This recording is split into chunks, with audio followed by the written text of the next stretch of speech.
Chapter 33 of Pride and Prejudice. Recording by Elizabeth Klett. Pride and Prejudice by Jane Austen. Chapter 33. More than once did Elizabeth, in her ramble within the park, unexpectedly meet Mr. Darcy. She felt all the perverseness of the mischance that should bring him where no one else was brought, and, to prevent its ever happening again, took care to inform him at first that it was a favourite haunt of hers. How it could occur a second time, therefore, was very odd. Yet it did, and even a third.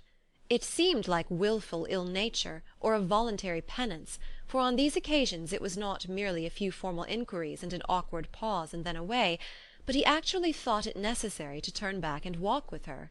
He never said a good deal, nor did she give herself the trouble of talking or of listening much, but it struck her in the course of their third rencontre that he was asking some odd unconnected questions, about her pleasure in being at Hunsford, her love of solitary walks, and her opinion of Mr. and Mrs. Collins's happiness, and that in speaking of Rosings, and her not perfectly understanding the house, he seemed to expect that whenever she came into Kent again she would be staying there too. His words seemed to imply it. Could he have Colonel Fitzwilliam in his thoughts? She supposed if he meant anything he must mean an allusion to what might arise in that quarter. It distressed her a little, and she was quite glad to find herself at the gate in the Pales opposite the parsonage. She was engaged one day as she walked in perusing Jane's last letter, and dwelling on some passages which proved that Jane had not written in spirits, when instead of being again surprised by Mr. Darcy, she saw on looking up that Colonel Fitzwilliam was meeting her. Putting away her letter immediately, and forcing a smile, she said, "I did not know before that you ever walked this way." "I have been making the tour of the park," he replied, "as I generally do every year, and intend to close it with a call at the parsonage. Are you going much further?" "No, I should have turned in a moment."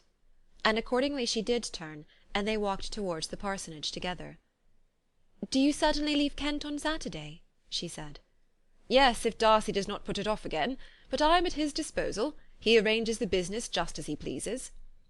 "And if not able to please himself in the arrangement, he has at least pleasure in the great power of choice. I do not know anybody who seems more to enjoy the power of doing what he likes than Mr. Darcy." "He likes to have his own way very well," replied Colonel Fitzwilliam, "but so we all do. It is only that he has better means of having it than many others, because he is rich, and many others are poor. I speak feelingly. A younger son, you know, must be inured to self-denial and dependence." "In my opinion the younger son of an earl can know very little of either. Now seriously, what have you ever known of self-denial and dependence? When have you been prevented by want of money from going wherever you chose, or procuring anything you had a fancy for?" "These are home questions, and perhaps I cannot say that I have experienced many hardships of that nature. But in matters of greater weight I may suffer from want of money. Younger sons cannot marry where they like." "Unless where they like women of fortune, which I think very often they do." "Our habits of expense make us too dependent, and there are not many in my rank of life who can afford to marry without some attention to money." "Is this," thought Elizabeth, "meant for me?" And she coloured at the idea, but recovering herself, said in a lively tone, "And pray what is the usual price of an earl's younger son? Unless the elder brother is very sickly, I suppose you would not ask above 50,000 pounds." He answered her in the same style, and the subject dropped. To interrupt a silence which might make him fancy her affected with what had passed, she soon afterwards said, "I imagine your cousin brought you down with him chiefly for the sake of having someone at his disposal. I wonder he does not marry, to secure a lasting convenience of that kind. But perhaps his sister does as well for the present, and as she is under his sole care, he may do what he likes with her." "No," said Colonel Fitzwilliam, "that is an advantage which he must divide with me. I am joined with him in the guardianship of Miss Darcy." "Are you indeed? And pray what sort of guardians do you make? Does your charge give you much trouble?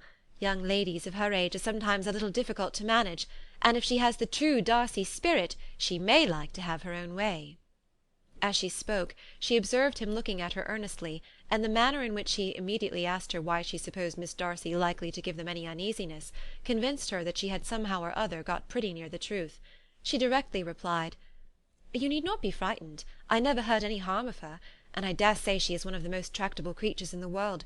She is a very great favourite with some ladies of my acquaintance, Mrs. Hurst and Miss Bingley.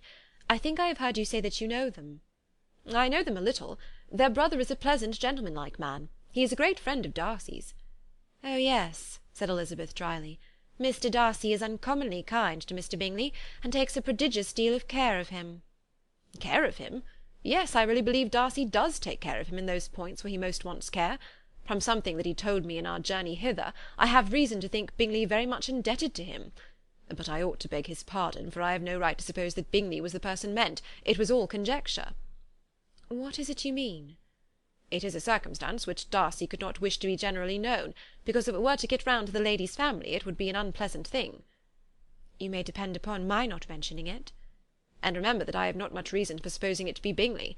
What he told me was merely this, that he congratulated himself on having lately saved a friend from the inconveniences of a most imprudent marriage, but without mentioning names or any other particulars, and I only suspected it to be Bingley from believing him the kind of young man to get into a scrape of that sort, and from knowing them to have been together the whole of last summer." "Did Mr. Darcy give you reasons for this interference?" "I understood that there are some very strong objections against the lady." "And what arts did he use to separate them?" "He did not talk to me of his own arts," said Fitzwilliam, smiling. "He only told me what I have told you now." Elizabeth made no answer, and walked on, her heart swelling with indignation. After watching her a little, Fitzwilliam asked her why she was so thoughtful. "I am thinking of what you have been telling me," said she. "Your cousin's conduct does not suit my feelings. Why was he to be the judge?" "You are rather disposed to call his interference officious?" "I do not see what right Mr. Darcy had to decide on the propriety of his friend's inclination, or why upon his own judgment alone he was to determine and direct in what manner his friend was to be happy. But," she continued, recollecting herself, "as we know none of the particulars, it is not fair to condemn him. It is not to be supposed that there was much affection in the case." "That is not an unnatural surmise," said Fitzwilliam, "but it is a lessening of the honour of my cousin's triumph very sadly." This was spoken jestingly, but it appeared to her so just a picture of Mr. Darcy that she would not trust herself with an answer, and therefore, abruptly changing the conversation, talked on indifferent matters until they reached the parsonage. There, shut into her own room as soon as their visitor left them, she could think without interruption of all that she had heard. It was not to be supposed that any other people could be meant than those with whom she was connected. There could not exist in the world two men over whom Mr. Darcy could have such boundless influence. That he had been concerned in the measures taken to separate Bingley and Jane she had never doubted, but she had always attributed to Miss Bingley the principal design and arrangement of them. If his own vanity, however, did not mislead him, he was the cause, his pride and caprice were the cause, of all that Jane had suffered and still continued to suffer. He had ruined for a while every hope of happiness for the most affectionate, generous heart in the world, and no one could say how lasting an evil he might have inflicted. "There were some very strong objections against the lady," were Colonel Fitzwilliam's words, and those strong objections probably were, her having one uncle who was a country attorney, and another who was in business in London. "To Jane herself," she exclaimed, "there could be no possibility of objection, all loveliness and goodness as she is, her understanding excellent, her mind improved, and her manners captivating.